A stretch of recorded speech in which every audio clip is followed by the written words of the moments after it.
When did you first start vaping or at least become aware of vaping?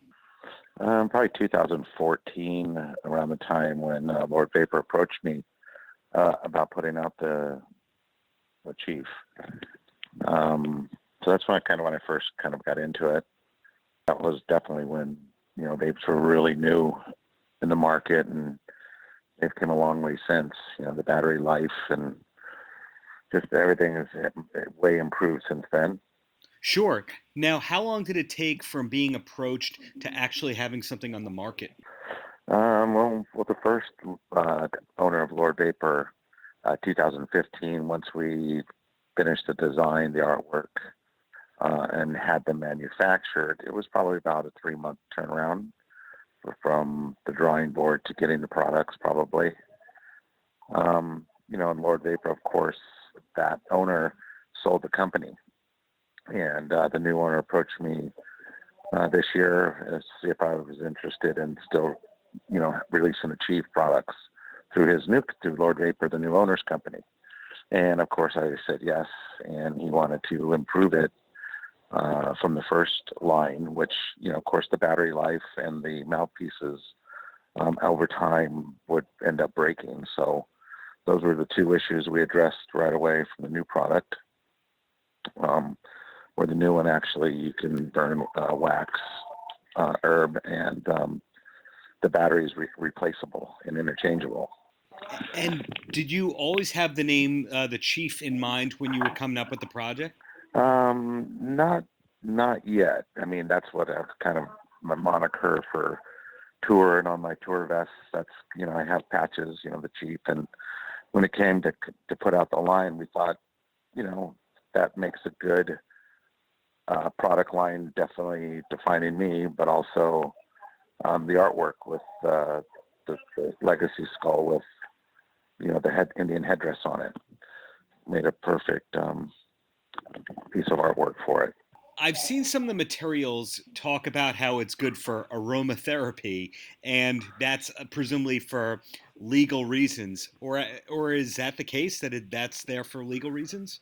Yeah, I mean, especially when you advertise, you have to kind of be careful how you word things. So Lord Vaper, he was pretty, he had an attorney pretty much go through all the wording on the marketing of it.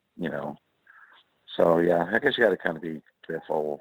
Some states aren't there yet. Did any of that have to do with back when Tommy Chong had put out his pipes and had gotten in trouble some years ago? Oh, I'm sure it has some of that. I mean, you've seen that if a celebrity like that got in trouble, that anybody can. Um, Probably, but just to protect himself, it'd be terrible to go through all the headache and hassle and setting it up and promoting it just to get shut down in the end. Sure. Now, have you encountered anyone that bought your products and didn't realize that it came from, the guy from Testament? Not yet, because it's fairly new, and we started the beginning of the Slayer tour. That was the first week of the sales. We kind of just said, ready, set, let's go. I'm going on a tour, and, hopefully we can get it, spread the word. So it's only like a bit of 5 weeks since it's been out. So it's still spreading. I'm just talking to a lot of people, getting them to know, because I still meet people on the road that ask about the first one. So ultimately, do you have a goal to the brand? Do you hope to expand it to do other products as well? Well, for this one, we expanded from just the wax and herb vaporizer to an oil vaporizer for CBDs and THC oils as well. And that design is pretty cool because it looks like a Zippo lighter, and it protects the cartridges, which is pretty unique. I haven't seen those on any of the other cartridge vaporizers. So, just close the lid like a Zippo, put it in your pocket, and you're good to go. And again, the battery lives are ridiculous on them. This probably lasts you a good 10 days without recharging. And again, the same artwork on that piece. And that one we call that one the Dream Catcher.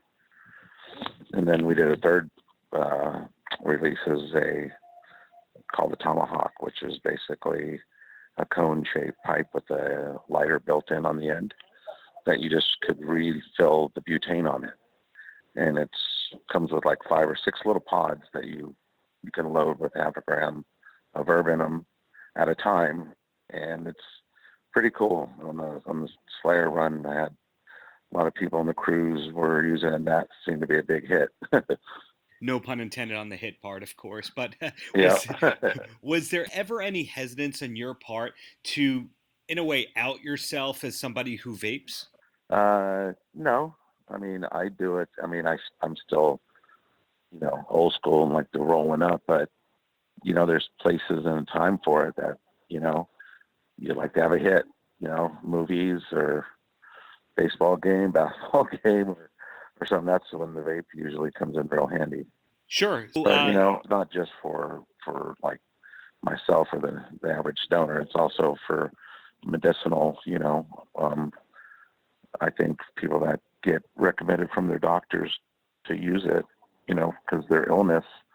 I think someone who just rolled up a joint and smoked it would probably like cough up their lungs and have a terrible experience.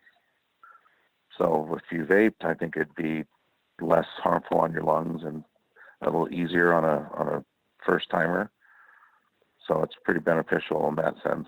Right. So moving along, what do the next few months look like for you and Testament? What's going on? Well, we just finished the tour here Sunday. So now it's time to kick it into writing a new record. It's that time. We're not booking any more tours right now. We have a show in October in Mexico, and then we're doing the Decibel Beer Fest in December. So from now until then, it's just time to write, so that's kind of what we're doing now.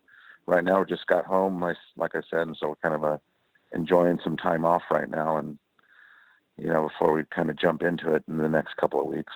Does being on a big package tour like this, does it make you want to do more package tours? Because I realize that you play a much shorter set when you're out with a band like Slayer. Yeah, I mean, but it has some advantages of those big tours because, of course, you're in front of more people. There's advantages to it. I love them both. Do you have any other projects that you want to mention or promote besides Testament and the Chief?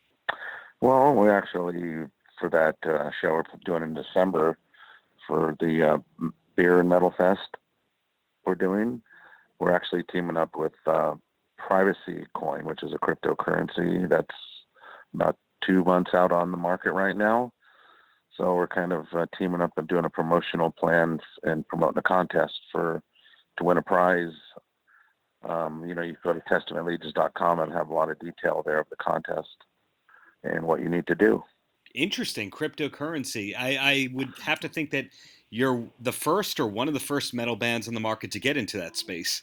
I think so, especially promoting it. I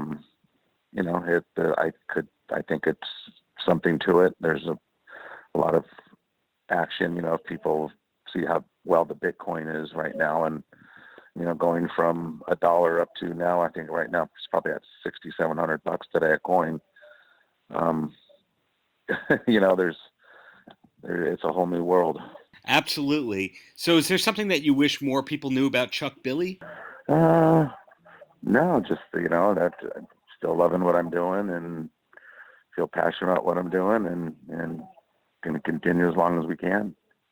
We always talk about, especially on the Slayer run, is like, people ask, is there any thought of you guys? And we're like, well, we never discussed it, and not right now. Sure. So in closing, any last words for the kids? I just, thanks just for, 30 years of listening to our music and, coming to the shows. That's what it's all about these days. And it's awesome to still be doing it after this long.